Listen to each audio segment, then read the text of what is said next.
आज हम अपने शरीर के उन कह सकते हैं अदृश्य आर्किटेक्ट्स की बात करेंगे जिन्हें हम विटामिन कहते हैं।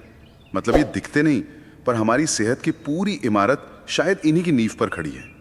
हम सब ने ये नाम सुने, ABCD, लेकिन ये असल में हैं क्या और करते क्या है हमारे शरीर में? हमारे पास फूड्स फैक्ट्स एंड प्रिंसिपल्स नाम की एक किताब है जो इस विषय की काफ़ी गहराई में जाती है। तो आज हम इसी की मदद से विटामिन की दुनिया को थोड़ा समझने की कोशिश करेंगे। और चलिए एक दिलचस्प फैक्ट से शुरू करते हैं। विटामिन शब्द ये बना है वाइटल अमीन से। शुरू में वैज्ञानिकों को लगा कि ये सभी जीवन के लिए ज़रूरी अमीन नाम के केमिकल हैं। बाद में पता चला कि उनकी गलतफहमी थी, तो उन्होंने इसके नाम से ई हटा दिया और बस विटामिन रह गया। तो चलिए सबसे बुनियादी सवाल से शुरू करते हैं। ये विटामिन आखिर हैं क्या? कोई केमिकल या कोई मिनरल? एक तरह से ये ऑर्गेनिक केमिकल्स ही हैं, लेकिन बहुत ही खास तरह के। स्रोत के हिसाब से ये ऐसे पदार्थ हैं जिनकी हमारे शरीर को बहुत ही कम मात्रा में ज़रूरत होती है, लेकिन इनके बिना हमारा विकास, हमारी सेहत कुछ भी मुमकिन नहीं है। इन्हें हम शरीर के माइक्रो न्यूट्रिएंट्स कहते हैं। और सबसे ज़रूरी बात, हमारा शरीर इन्हें खुद नहीं बना सकता। अच्छा, हाँ, इसलिए हमें इन्हें भोजन से ही लेना पड़ता है। ये दिलचस्प है कि हमें इनकी ज़रूरत तो है, पर हम इन्हें बना नहीं सकते। क्या ये बात सभी जीवों पर लागू होती है? नहीं, और यहीं पर बात और मज़ेदार हो जाती है। हर जीव की ज़रूरतें अलग है। जैसे हम इंसानों को स्कर्वी से बचने के लिए विटामिन C चाहिए, लेकिन एक कुत्ता या बिल्ली वो खुद बना लेते हैं। हाँ, वो अपने शरीर में इसे खुद बना सकते हैं। उन्हें बाहर से लेने की ज़रूरत नहीं है। तो एक जीव के लिए जो विटामिन है, हो सकता है वो दूसरे के लिए ना हो। हमारे स्रोतों में विटामिन को 2 बड़े परिवारों में बांटा गया है। तो क्या घुलने की क्षमता के आधार पर हम विटामिन को 2 बिल्कुल अलग अलग श्रेणियों में रख देते हैं? मतलब ये इतना बड़ा अंतर कैसे पैदा करता है कि हमें इसे सबसे पहले समझना चाहिए? आपका सवाल बिल्कुल सही है। ये वर्गीकरण सिर्फ केमिस्ट्री के लिए नहीं है, बल्कि हमारी सेहत के लिए सबसे ज़रूरी बात यही है। इसे ऐसे समझिए, एक परिवार है जो तेल या फैट में घुलता है और दूसरा है जो पानी में घुलता है। इसी को हम सॉल्युबिलिटी या घुलनशीलता कहते हैं। और ये छोटी सी बात ही तय करती है कि हमारा शरीर इन विटामिन के साथ क्या करेगा। मतलब ये शरीर में कैसे स्टोर होंगे और अगर ज़्यादा हो जाएं तो बाहर कैसे निकलेंगे? ये सब इसी पर निर्भर करता है। बिल्कुल। जो विटामिन पानी में घुलते हैं, जैसे B कॉम्प्लेक्स और विटामिन C, वो शरीर में ज़्यादा देर टिकते नहीं। अगर आपने ज़रूरत से ज़्यादा ले भी लिए तो वे आसानी से यूरिन के रास्ते बाहर निकल जाते हैं। अच्छा। लेकिन जो फैट में घुलते हैं, A, D, E और K, वो हमारे शरीर के फैट टिश्यूज और लिवर में जमा हो जाते हैं।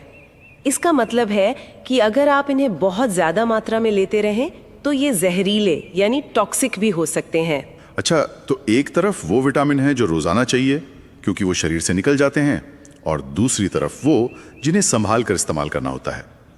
चलिए पहले इसी फैट सॉल्युबल परिवार से मिलते हैं, विटामिन A। इसके बारे में इस किताब में जो सबसे पहली बात कही गई है वो सीधे हमारी आंखों से जुड़ी है। हाँ, विटामिन A या रेटिनॉल हमारी देखने की क्षमता का सुपर हीरो है, खासकर कम रोशनी में। हमारी आंखों के पर्दे यानी रेटिना में रोडोप्सिन नाम का एक पिगमेंट होता है जो लाइट के प्रति बहुत संवेदनशील होता है।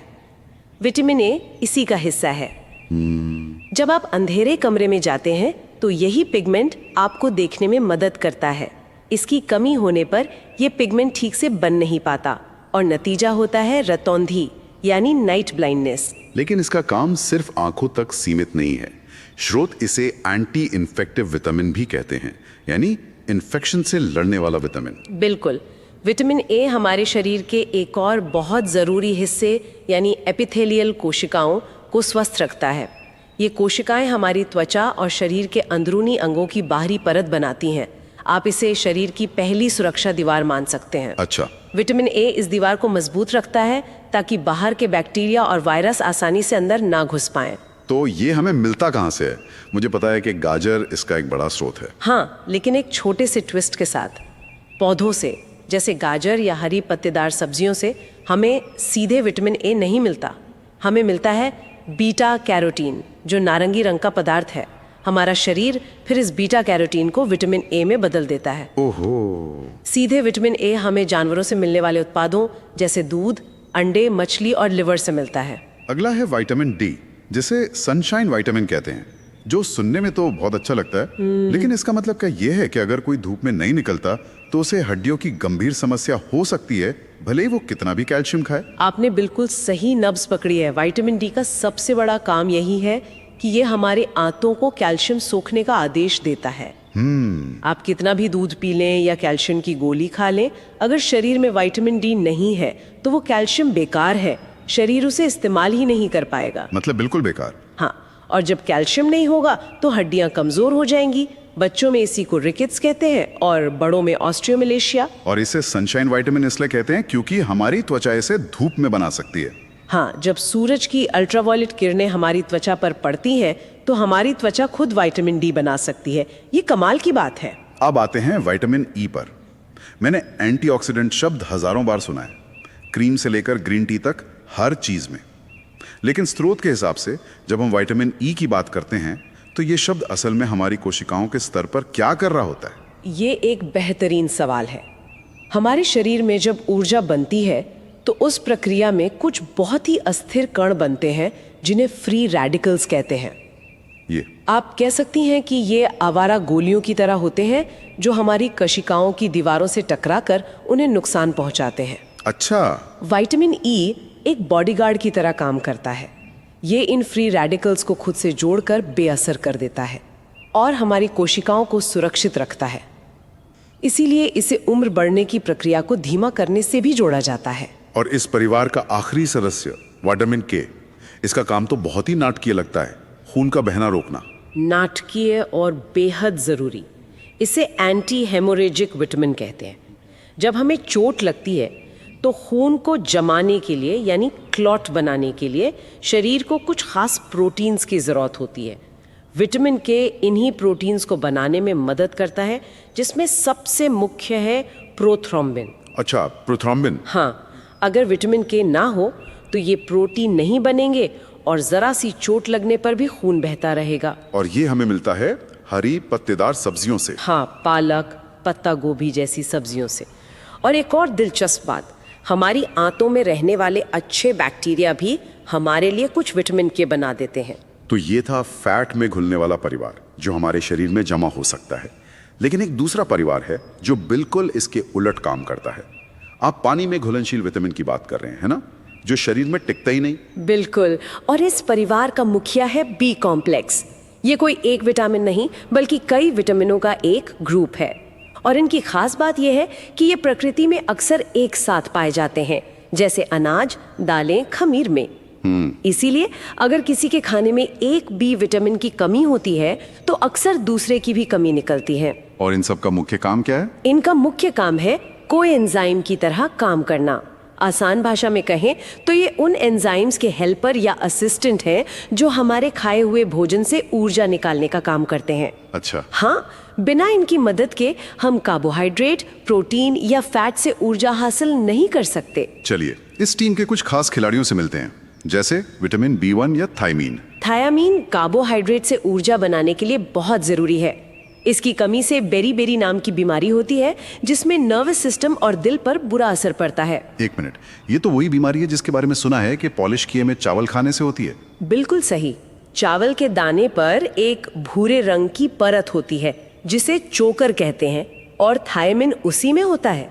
जब चावल को पॉलिश करके एकदम सफेद बनाया जाता है तो ये परत हट जाती है और साथ में विटामिन भी निकल जाता है। यानी चावल को ज्यादा साफ और सुंदर बनाने की प्रक्रिया में हम उसका सबसे जरूरी तत्व ही निकाल देते हैं। ये तो बड़ी विडंबना है। क्या दूसरे बी विटामिन के साथ भी ऐसा ही कुछ होता है? हाँ, ये प्रोसेसिंग की एक आम समस्या है। अब विटामिन B2 यानी राइबोफ्लेविन को ही देख लीजिए। ये भी ऊर्जा बनाने में मदद करता है। इसकी कमी से अक्सर मुंह के कोने फटने लगते हैं, लेकिन इसकी एक कमजोरी है, ये रोशनी में नष्ट हो जाता है। तो ये एक छोटा सा बदलाव यानी दूध की पैकेजिंग बदलना असल में हमारी सेहत पर कितना बड़ा असर डालता है। ये दिखाता है कि सिर्फ खाना ही नहीं बल्कि हम उसे कैसे स्टोर करते हैं, ये भी हमारे पोषण का एक अहम हिस्सा है। आपने एकदम सही समझा। इसीलिए अब दूध कांच के पारदर्शी बोतलों की जगह अपारदर्शी पैकेट या कार्टन में आता है ताकि उसमें मौजूद राइबोफ्लेविन सुरक्षित रहे। आगे है नियासिन, जिसकी कमी से पेलाग्रा नाम की बीमारी होती है। स्रोत में इसे 3D की बीमारी कहा गया है। हाँ, क्योंकि इसके 3 मुख्य लक्षण हैं: डर्मेटाइटिस यानी त्वचा की समस्या, डायरिया यानी दस्त, और डिमेंशिया यानी याददाश्त का कमज़ोर होना। नियासिन की एक खास बात यह है कि हमारा शरीर इसे ट्रिप्टोफैन नाम के एक अमीनो एसिड से भी बना सकता है। अच्छा। तो अगर आपके खाने में ट्रिप्टोफैन है, जैसे दूध या अंडे में, तो नियासिन की कमी का खतरा कम हो जाता है। अगला है फोलिक एसिड। इसका नाम बड़ा काव्यात्मक लगता है। इसका नाम लैटिन शब्द फोलियम से आया है, जिसका मतलब है पत्ती, क्योंकि इसे सबसे पहले पालक की पत्तियों से खोजा गया था। ये आर्किटेक्ट हमारे शरीर की नई कोशिकाएं बनाने का काम करता है। ये डीएनए बनाने के लिए जरूरी है। इसीलिए गर्भावस्था के दौरान इसकी जरूरत बहुत ज्यादा बढ़ जाती है, क्योंकि उस समय एक नए शरीर का निर्माण हो रहा होता है। और इसी वजह से डॉक्टर गर्भवती महिलाओं को फॉलिक एसिड के सप्लीमेंट लेने की सलाह देते हैं। बिल्कुल, ताकि बच्चे में कोई जन्मजात दिमागी या रीढ़ की हड्डी से जुड़ी समस्या न हो। अब बात करते हैं बी कॉम्प्लेक्स के सबसे जटिल सदस्य की, विटामिन B12। स्रोत बताते हैं कि ये सिर्फ जानवरों से मिलने वाले भोजन में ही पाया जाता है। तो इसका शाकाहारी लोगों के लिए क्या मतलब है? ये एक बहुत महत्वपूर्ण बिंदु है। विटामिन B12 या कोबालामिन एकमात्र ऐसा विटामिन है जिसमें कोबाल्ट धातु होती है। ये मांस, मछली, अंडे और दूध में पाया जाता है। पौधों में ये बिल्कुल नहीं होता। बिल्कुल भी नहीं? नहीं। इसलिए जो लोग पूरी तरह शाकाहारी या वीगन होते हैं, उनमें इसकी कमी का खतरा सबसे ज्यादा होता है। और इसके शरीर में सोखने का तरीका भी बहुत अनोखा है। हाँ, B12 को पचाना आसान नहीं है। हमारे पेट में एक खास तरह का प्रोटीन बनता है जिसे इंट्रिंसिक फैक्टर कहते हैं। ये B12 का हाथ पकड़कर उसे छोटी आंत तक ले जाता है, जहां वो खून में शामिल हो पाता है। अगर किसी के शरीर में ये फैक्टर बनना बंद हो जाए तो वो कितना भी B12 खा ले, शरीर उसे सोख नहीं पाएगा। इससे एक खास तरह का एनीमिया हो जाता है। और अब आते हैं सबसे मशहूर विटामिन पर, विटामिन C। लोग इसे सर्दी जुकाम का रामबाण इलाज मानते हैं। क्या ये सच है? ये एक आम धारणा है, लेकिन स्रोत के हिसाब से इसका मुख्य काम कुछ और है। विटामिन C का सबसे बड़ा काम है कोलेजन नाम का प्रोटीन बनाना। कोलेजन हमारे शरीर का गोंद है। ये हमारी त्वचा, हड्डियों, मसूड़ों और खून की नसों को आपस में जोड़कर रखता है और उन्हें मजबूती देता है। तो एक घाव भरने और मसूड़ों को स्वस्थ रखने के लिए जरूरी है। बिल्कुल। इसकी कमी से कोलेजन नहीं बन पाता और शरीर बिखरने लगता है।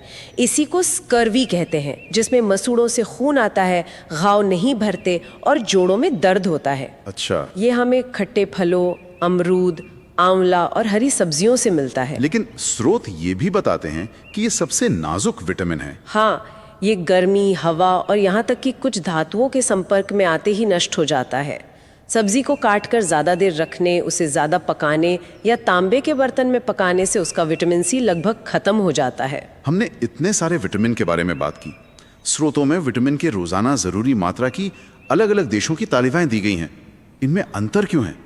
ऐसा क्यों नहीं है कि पूरी दुनिया के लिए एक ही स्टैंडर्ड हो? क्योंकि विटामिन की ज़रूरत हर किसी के लिए एक जैसी नहीं होती है। ये आपकी उम्र, आप पुरुष हैं या महिला, आपकी शारीरिक मेहनत और गर्भावस्था जैसी स्थितियों पर निर्भर करती है। इसके अलावा अलग अलग देशों में लोगों के खान पान, उनके जेनेटिक्स और वहाँ के माहौल में भी फर्क होता है। अच्छा। हाँ, इसीलिए हर स्वास्थ्य संगठन अपने लोगों के हिसाब से अपनी अलग सिफारिशें तैयार करता है। हमने खाना पकाने की बात की, लेकिन आजकल तो प्रोसेस्ड फूड का जमाना है। क्या इसका भी विटामिन पर कोई असर होता है? बहुत गहरा असर होता है। ये एक बहुत ही ज़रूरी बात है। फल सब्जियों को छीलने, काटने से लेकर अनाज की पिसाई तक हर कदम पर विटामिन का नुकसान होता है। हमने पॉलिश किए हुए चावल की बात की, जहाँ थायमिन निकल जाता है। इसी तरह जब गेहूं से मैदा बनता है तो चोकर और जर्म हटने से ज़्यादातर B विटामिन निकल जाते हैं। तो संक्षेप में हमने देखा कि विटामिन हमारे शरीर के अदृश्य आर्किटेक्ट हैं, जिनके 2 मुख्य परिवार हैं। एक जो फैट में घुलता है और जमा होता है, और दूसरा जो पानी में घुलता है और रोजाना चाहिए। हर आर्किटेक्ट का एक खास काम है, आंखों की रोशनी से लेकर हड्डियां बनाने और ऊर्जा पैदा करने तक। और हमने ये भी समझा कि कितने नाजुक हो सकते हैं। हमारा खाना पकाने और उसे प्रोसेस करने का तरीका ये तय करता है कि इन आर्किटेक्ट्स में से कितने असल में हम तक पहुंच पाते हैं। ये सिर्फ इस बारे में नहीं है कि हम क्या खाते हैं, बल्कि ये भी है कि हम उसे कैसे खाते हैं। आपके लिए सोचने को एक विचार छोड़ जाते हैं। स्रोत बताते हैं कि फूड प्रोसेसिंग में नष्ट हुए विटामिनों की भरपाई के लिए कंपनियां अक्सर उनमें सिंथेटिक विटामिन मिला देती हैं, जिसे फोर्टिफिकेशन कहते हैं। और ये भी कहा गया है कि इन सिंथेटिक और प्राकृतिक विटामिन में कोई फर्क नहीं होता। ये एक बड़ा सवाल खड़ा करता है, प्रोसेस्ड फूड की इस दुनिया में हम असली पोषक तत्वों के लिए संपूर्ण प्राकृतिक स्रोतों पर कितना निर्भर हैं और कितना इस तरह के औद्योगिक समाधानों पर। और लंबी अवधि में हमारी सेहत के लिए इन दोनों रास्तों में क्या फर्क हो सकता है।